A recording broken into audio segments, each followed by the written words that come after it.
Hey guys, wow, I'm literally back from the dead. So I took a small hiatus, 4-month hiatus. I needed to get that motivation and wanting to read again. After my grandfather had passed away last year, it was really hard for me to actually pick up a book. I didn't read all of January. February, I started to.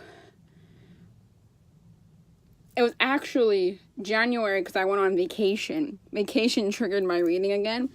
And during my vacation, I read A Gentleman's Guide to Vice and Virtue, and I annotated. So, shout out to Alyssa, who kind of inspired me to wanting to annotate, because she was like into the whole annotating world, and I always asked her for advice. And it's so satisfying to find a book and you can just like beat up yourself and wanting to just devour the book.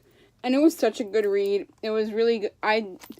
Everyone told me like different opinions on it, and my opinion was it flew really, really well. There were some parts where it was like not necessary, and then there are other parts where it was like, I totally understand why people are so obsessed with this book. I'm not running to the sequel so quickly because I heard mixed things about it, but I definitely recommend The Gentleman's Guide to Vice and Virtue by Mackenzie Lee. 100% recommend. I waited because I could not afford the hardcover right away, so I waited and I got the paperback, and I'm so happy that I got it. The next thing I read was Superman Dawnbreaker by Matt D. LaPenny, and this was part of the DC Icon series, which I didn't read the others. I do own them all, but I just haven't had, like I said, my book slump kind of brought me back to not wanting to read.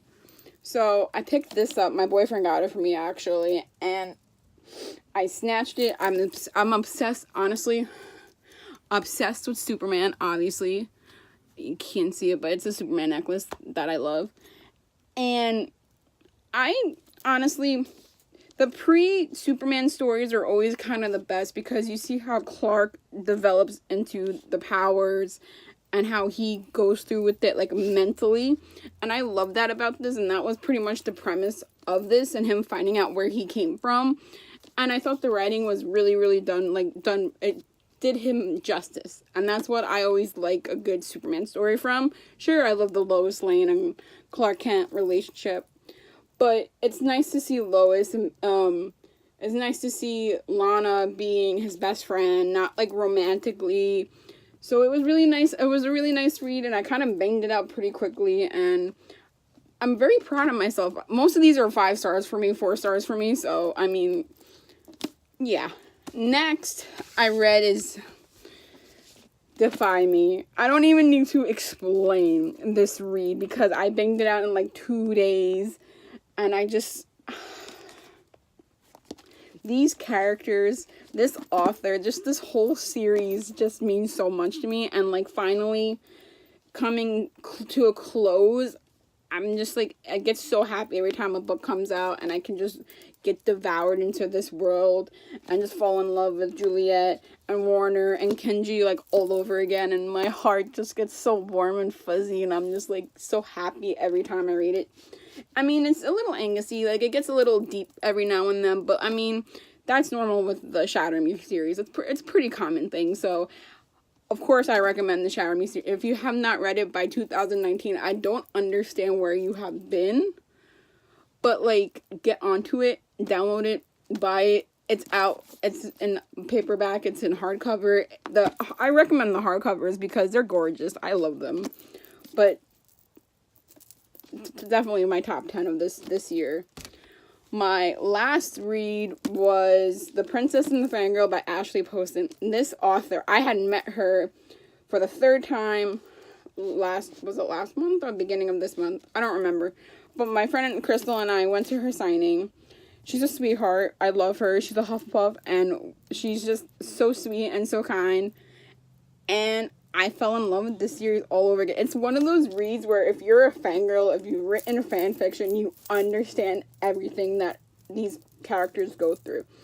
And it's like, you just want to just like love everything and everyone in it, and I ship everything that she put together, and I was just like, I don't want it to end. I don't ever want these characters to go away. Like, Imogen was like my like me. Like, she literally was me. And I was like, I just couldn't stop reading it. I read it, I finished it. It took me like a week, but technically it took me 2 days because I just didn't read it all the way through. If I had banged it out in one sitting, I probably could have.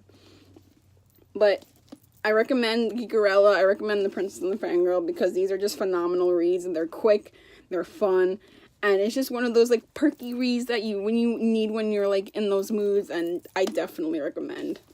So those were the 4 reads that I've read so far in 2019. I have Queen of Air and Darkness that I need to finally just freaking get into. But first, I want to read, I'm not sure what order I'm supposed to read them in, but I'm pretty sure I'm supposed to read Queen of Air and Darkness first, but I picked up The Red Scrolls of Magic by Cassandra Clare and Weasley Chu, the Elder Curse series, I guess, because apparently it says book 1, so apparently there's more, and I'm ready to just cry and not survive. So this is going to be my next read. I'm very excited to read it, and I'm just so happy with myself. I'm very happy with the fact that I've been reading again, and I want to post more, so I'm trying to get back into my booktube life and the friends that I've made. I want to reconnect, and I'm going to BookCon this year, so that's the thing. So if you're going to BookCon, let me know. I'm Once to Read on Twitter. I am on Once to Read on Instagram, but I use my personal Lila Cats Chris more, so I'll leave those down below if you want to add me, message me. We can talk about books and TV shows. I'll do another video on all my shows that I'm currently watching and binging, but for now, I'll leave you guys with this video, and I'll catch you guys next time. Bye.